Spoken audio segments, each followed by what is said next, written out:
મારું નામ છે ઠાકોર આલોકસિંહ જયકિશનસિંહ. હું સિપોરનો રહેવાસી છું અને હું વડનગર પોલીસ ખાતે આવેલો છું. મારી સ્કૂલનું નામ નવીન સર્વ વિદ્યાલય છે. હું જે પણ આજ કહીશ તે શાંતિથી સાંભળવા મારી નમ્ર વિનંતી. અમે લોકો તારીખ 8/6/2025ના રોજ વડનગરથી અહીં ખેરાલુ માટે નીકળ્યા. અહીં ખેરાલુ આર્ટ્સ એન્ડ કોમર્સ કોલેજમાં પહોંચી અમે દીપકભાઈ સાહેબની મુલાકાત કરી. તે લોકોએ બધી સ્કૂલથી આવેલા બાળકોની હાજરી લીધી. હાજરી લીધા બાદ તેઓએ અમને અમારા રૂમ બતાવ્યા અને આખી કોલેજ પણ બતાવી. તે પછી અમે રાતે ખાઈ સૂઈ ગયા. સવારે તારીખ 9/6/2025ના રોજ અમે ઉઠ્યા. અમે સવારે ફ્રેશ થઈ અને નીચે આવ્યા, જ્યાં અમારા ડીઆઈ સાહેબ શ્રી અરવિંદભાઈએ અમને સારી એવી પરેડ અને વગેરે શીખવ્યું. પછી અમે સવારનો નાસ્તો કરી અમે થોડીવાર આરામ કર્યો અને ફ્રેશ થયા. પછી અમારા પહેલા લેક્ચરર મોદી સાહેબ આવે, તેઓએ અમને સાયબર ક્રાઇમ વિશે શીખવ્યું.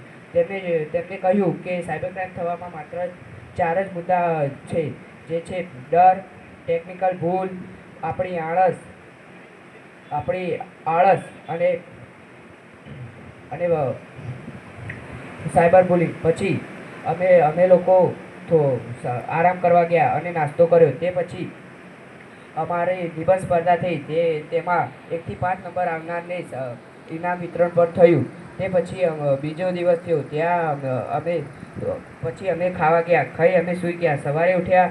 તારીખ 10/10ના રોજ અમે સવારે ઉઠી ફરી પરેડ કરી, જ્યાં અમારા ડીઆઈ સાહેબને અમે સારું એવું શીખ્યું. તે પછી અમે લોકોએ સવારનો નાસ્તો કર્યો અને થોડી વાર આરામ કરી ફ્રેશ થઈ પાછા બીજું લેક્ચર હતું આવી હતી.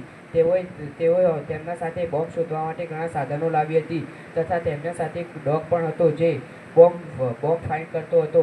તેઓએ અમને એક નમૂનો પણ આપ્યો, જે ખૂબ સરસ હતો. તે પછી અમે લોકો થોડી ગરબા પણ કર્યા. પછી તારીખ 11ના રોજ અમે પરેડ બાદ યોગ ગુરુ શૈલેષ પટેલ પણ આવ્યા હતા, જેમને અમને જરૂરી મગજની એવી કસરતો બતાવી, જેનાથી આપણે આપણો ગોલ પૂરો કરી શકીએ. અને તે બાદ અમે લોકો સવારનો નાસ્તો કર્યો. સવારના નાસ્તા બાદ અમે ફ્રેશ થયા અને થોડીવાર આરામ કર્યો અને મિત્રો સાથે વાતો પણ કરી. તે પછી અમારા લેક્ચરર, જેમને અમને જેન્ડર વિશે જણાવ્યું, તેમને શીખવ્યું કે આપણે સાથે કોઈ એવું કૃત્ય થાય જે આપણે ના ગમતું હોય તો તેનાથી પ્રોટેક્શન કઈ રીતને કરી. તેઓએ અમને ચિલ્ડ્રન હેલ્પલાઇન નંબર 1098 વિશે પણ શીખ્યું. અને તે બાદ અમે લોકો નાસ્તો જમવા ગયા. જમીને પાછા આવી અમને સંગીત ખુરશી પણ રમાડી. તે હોલમાં સંગીત ખુરશી રમાડી. તે પછી અમે લોકોએ સાંજનો નાસ્તો કર્યો અને રાતે જમી ગરબા કરી સૂઈ ગયા. તારીખ 12 અમે લોકો સવારે ઉઠ્યા અને પરેડ કરી પાછા ફ્રેશ થયા. તે પછી અમારા લેક્ચર હતું. તે લેક્ચરમાં ભારતીબેન અને નીલમબેન આવ્યા હતા, જે બાળ અને મહિલા સુરક્ષા ખાતેથી આવ્યા હતા. તેમને એક રમત દ્વારા અમને શીખવાડ્યું કે ઘણીક વાર નાની ભૂલોને પણ આપણે મોટી બનાવી દઈએ છીએ. તે બાદ અમે બપોરનો નાસ્તો કર્યો અને સાંજે અમારા દીપકભાઈ સાથે થોડી વાતચીત થઈ. તે પટ્યા બાદ અમે રાતનું ભોજન કરી અને સૂઈ ગયા. સવારે આજ 13 તારીખ, જે અમારો એસપીસી કેમ્પનો છેલ્લો દિવસ છે. આજે હું જતાં એમ જ કહું છું કે અમને આ એસપીસી કેમ્પમાં ખૂબ જ મજા આવી અને આવો એસપીસી કેમ્પ બીજાને પણ ભાગ લેવો જોઈએ.